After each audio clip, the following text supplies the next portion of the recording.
I'd like to focus now on a country of particular concern in the region, that's Cameroon. I should start by saying that the United Kingdom recognises the many positive contributions Cameroon is making to stability in the region, including their continued commitment to the fight against Boko Haram, and the sanctuary that Cameroon offers to refugees from Nigeria and the Central African Republic. However, we are concerned by the reality of the rapidly deteriorating security and humanitarian situation in the northwest and southwest regions of Cameroon.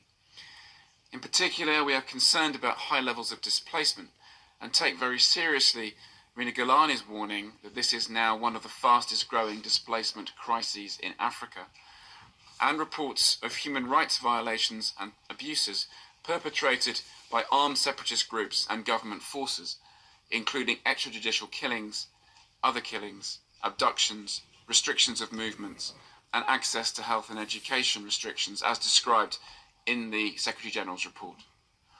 We must always be alert, colleagues, to the risk that the situation escalates, affecting the broader peace and stability of the Central Africa region. We have already seen over 30,000 Cameroonians flee into Nigeria. If grievances are not addressed, tensions are likely to increase further. Mr. President, these concerns are not new. I raised them in the Council's discussion in March, as did others. Unfortunately, we have not seen the action needed to address the situation, and since March it has deteriorated further.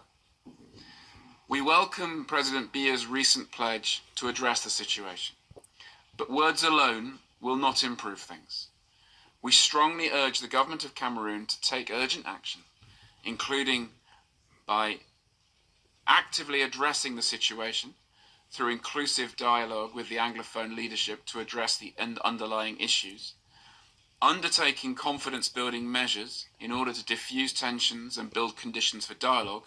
This includes the release of political detainees and implementing the government's own commitments on decentralisation and the recommendations of the Commission on bilingualism, allowing full humanitarian access and access to human rights monitors to all parts of the country. And I would also hope and expect that our own SRSG would have access wherever he wanted to go, and ensuring accountability for all of those responsible for human rights violations and abuses.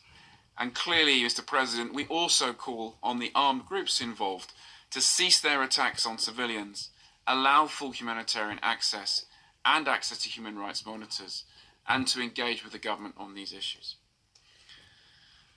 The UK, for its part, is committed to supporting Cameroon, and I am pleased to announce today that the United Kingdom is contributing $3.1 million to the UN's response in the Anglophone regions. That's equivalent to 20% of this year's flash appeal for the Anglophone crisis, to address immediate humanitarian and medical needs. We strongly encourage other member states to fund this as an important part of the conflict prevention effort.